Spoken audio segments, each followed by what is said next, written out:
2025 invest ചെയ്യാൻ പറ്റിയ top performing mutual ഫണ്ടുകൾ. 2024 മ്യൂച്വൽ ഫണ്ടുകളിൽ 17 ലക്ഷം കോടി രൂപയാണ് പുതുതായി ആഡ് ചെയ്യപ്പെട്ടത്. ഈ ന്യൂ ഇയറിൽ മ്യൂച്വൽ ഫണ്ടിൽ ഇൻവെസ്റ്റ് ചെയ്യാൻ മറ്റെന്തെങ്കിലും റീസൺ വേണം? 2025 നിങ്ങൾക്ക് ഇൻവെസ്റ്റ് ചെയ്യാൻ പറ്റിയ 6 ബെസ്റ്റ് മ്യൂച്വൽ ഫണ്ടുകൾ ഏതൊക്കെയാണെന്ന് നമുക്ക് നോക്കാം. ഈ വീഡിയോ ഒരു ബൈ ഓർ സെൽ റെക്കമെൻഡേഷൻ അല്ല, കൂടാതെ മ്യൂച്വൽ ഫണ്ട് ഇൻവെസ്റ്റ്മെന്റ്സിൽ റിസ്ക് ഉണ്ടെന്ന കാര്യം എപ്പോഴും ഓർക്കും. ഈ വീഡിയോയിൽ പറയുന്ന ഫണ്ടുകൾ അനലൈസ് ചെയ്തിരിക്കുന്നത് CAGR അല്ലെങ്കിൽ കോമ്പൗണ്ട് ആനുവൽ ഗ്രോത്ത് റേറ്റിന്റെ ബേസിസിലാണ്. സിമ്പിളായി പറഞ്ഞാൽ ഒരു സ്പെസിഫിക് പീരീഡിൽ ഒരു മ്യൂച്വൽ ഫണ്ട് ഇൻവെസ്റ്റ്മെന്റിന്റെ ആനുവൽ ഗ്രോത്ത് റേറ്റ് ആണ് CAGR ഇൻഡിക്കേറ്റ് ചെയ്യുന്നത്. ഇവിടെയുള്ള ഒരു അസംഷൻ എല്ലാ പ്രോഫിറ്റ്സും റീഇൻവെസ്റ്റ് ചെയ്യപ്പെടുന്നു എന്നതാണ്. Category 1 large cap funds. Market ക്യാപിറ്റലൈസേഷന്റെ ബേസിസിൽ ഇന്ത്യയിലെ ടോപ്പ് 100 റാങ്കിങ്ങിലുള്ള കമ്പനികളാണ് ലാർജ് ക്യാപ് കമ്പനി. അതായത് ഫിനാൻഷ്യലി സ്റ്റേബിൾ ആയതും ഷെയർ ഹോൾഡേഴ്സിന് കൺസിസ്റ്റന്റായി വെൽത്ത് ജനറേറ്റ് ചെയ്യുന്നതുമായ കമ്പനികൾ. റിലയൻസ്, TCS തുടങ്ങിയവയാണ് ചില എക്സാമ്പിൾസ്.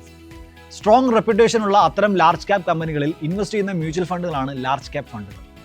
സ്റ്റേബിൾ റിട്ടേൺസ് പ്രതീക്ഷിക്കുന്ന മോഡറേറ്റ് റിസ്ക് എടുക്കാൻ തയ്യാറുള്ള ഒരു ഇൻവെസ്റ്ററാണ് നിങ്ങളെങ്കിൽ ലാർജ് ക്യാപ് ഫണ്ടുകളാണ് നിങ്ങൾക്ക് ഏറ്റവും സ്യൂട്ടബിൾ ആയിട്ടുള്ളത്. സെബിയുടെ റെഗുലേഷൻ പ്രകാരം ലാർജ് ക്യാപ് ഫണ്ടുകൾ അവരുടെ ഇൻവെസ്റ്റ്മെന്റ്സിന്റെ 80% ലാർജ് ക്യാപ് സ്റ്റോക്കുകളിൽ ഇൻവെസ്റ്റ് ചെയ്തിരിക്കും. 2025 നിങ്ങൾക്ക് ഇൻവെസ്റ്റ് ചെയ്യാൻ പറ്റിയ 2 സൂപ്പർ ലാർജ് ക്യാപ് ഫണ്ട്സ് ആണ് ഇനി പറയാൻ പോകുന്നത്. ഒന്ന് Canara Robeco blue chip equity fund.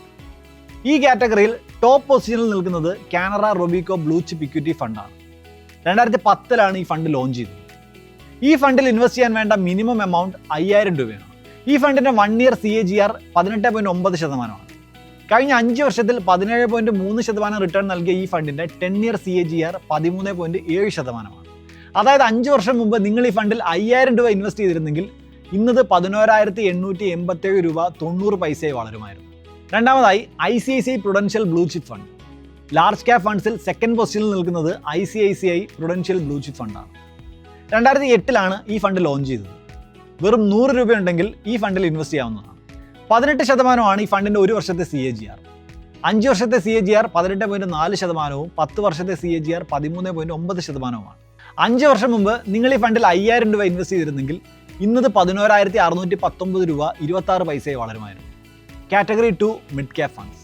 Market ക്യാപിറ്റലൈസേഷന്റെ ബേസിസിൽ ഇന്ത്യയിലെ 101 മുതൽ 250 വരെ റാങ്കിംഗ് ഉള്ള കമ്പനീസ് ആണ് മിഡ് ക്യാപ് കമ്പനികൾ.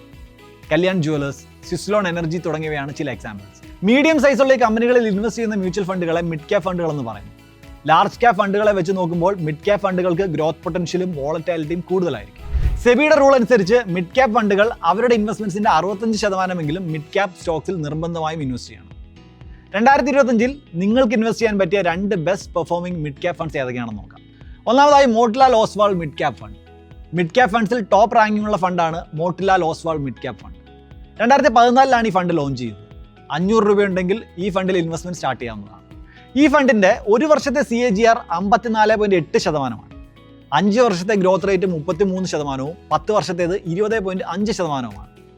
5 വർഷം മുമ്പ് നിങ്ങൾ ഈ ഫണ്ടിൽ 5000 രൂപ ഇൻവെസ്റ്റ് ചെയ്തിരുന്നെങ്കിൽ ഇന്നത് 22,249 രൂപയാവും. രണ്ടാമതായി PGIM India mid cap opportunities fund.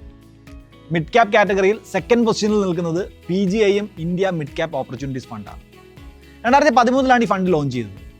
ഈ ഫണ്ടിൽ ഇൻവെസ്റ്റ് ചെയ്യാൻ വേണ്ട മിനിമം എമൗണ്ട് 5000 രൂപയാണ്. PGIM India mid cap opportunities ഫണ്ടിന്റെ 1 ഇയർ CAGR 21.2%. 5 വർഷത്തെ CAGR 28.6%, 10 വർഷത്തേത് 16.3%. 5 വർഷം മുമ്പ് നിങ്ങൾ ഈ ഫണ്ടിൽ 5000 രൂപ ഇൻവെസ്റ്റ് ചെയ്തിരുന്നെങ്കിൽ ഇന്നത് 19,069 രൂപയായത്. Category 3 small cap funds. Market ക്യാപിറ്റലൈസേഷന്റെ ബേസിസിൽ 250 താഴെ റാങ്കിംഗ് ഉള്ള കമ്പനികളാണ് സ്മോൾ ക്യാപ് സ്റ്റോക്കുകൾ. ഇങ്ങനത്തെ സ്മോൾ ക്യാപ് സ്റ്റോക്കുകളിൽ ഇൻവെസ്റ്റ് ചെയ്യുന്ന മ്യൂച്വൽ ഫണ്ടുകളെ സ്മോൾ ക്യാപ് ഫണ്ടുകൾ എന്ന് പറയുന്നു. ഈ ഫണ്ടുകളുടെ ഗ്രോത്ത് പൊട്ടൻഷ്യൽ വളരെ ഹൈ ആണ്. പക്ഷേ അതേസമയം ഈ ഫണ്ടുകളുടെ റിസ്ക്കും വോളറ്റാലിറ്റിയും കൂടുതലായി.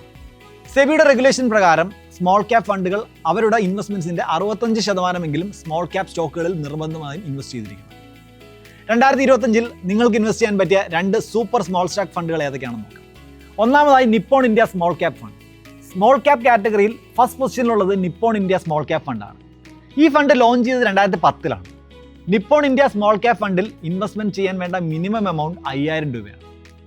ഈ ഫണ്ടിന്റെ 1 ഇയർ CAGR 26.7%, 5 വർഷത്തെ CAGR 35.3%, 10 വർഷത്തേത് 22.2%. 5 വർഷം മുമ്പ് നിങ്ങൾ നിപ്പോൺ ഇന്ത്യ സ്മാൾ ക്യാപ് ഫണ്ടിൽ 10,000 രൂപ ഇൻവെസ്റ്റ് ചെയ്തിരുന്നെങ്കിൽ ഇന്നത് 45,838 രൂപയായി മാറിയത്. രണ്ടാമതായി ക്വാണ്ട് സ്മാൾ ക്യാപ് ഫണ്ട്. ഈ കാറ്റഗറിയിൽ സെക്കൻഡ് സ്പോട്ടിലുള്ളത് ക്വാണ്ട് സ്മാൾ ക്യാപ് ഫണ്ടാണ്. ഈ ഫണ്ട് ലോഞ്ച് ചെയ്തത് 1996-ലാണ്. ക്വാണ്ട് സ്മാൾ ക്യാപ് ഫണ്ടിൽ ഇൻവെസ്റ്റ്മെന്റ് ചെയ്യാൻ വേണ്ട മിനിമം എമൗണ്ട് 5000 രൂപയാണ്. 23.1% ഈ ഫണ്ടിന്റെ 1 ഇയർ CAGR. 5 വർഷത്തെ ഗ്രോത്ത് റേറ്റ് 45.5%, 10 വർഷത്തേത് 20.3%. 5 വർഷം മുമ്പ് ക്വാണ്ട് സ്മാൾ ക്യാപ് ഫണ്ടിൽ നിങ്ങൾ 5000 രൂപ ഇൻവെസ്റ്റ് ചെയ്തിരുന്നെങ്കിൽ ഇന്നത് 34,328 രൂപയായി വളർന്നത്. ഈ വീഡിയോയിൽ ഡിസ്കസ് ചെയ്ത 6 മ്യൂച്വൽ ഫണ്ട്സിൽ ഏത് ഫണ്ടിൽ ഇൻവെസ്റ്റ് ചെയ്യാനാണ് നിങ്ങൾക്ക് താല്പര്യമെന്ന് താഴെ കമന്റ് ചെയ്യുമെന്ന്.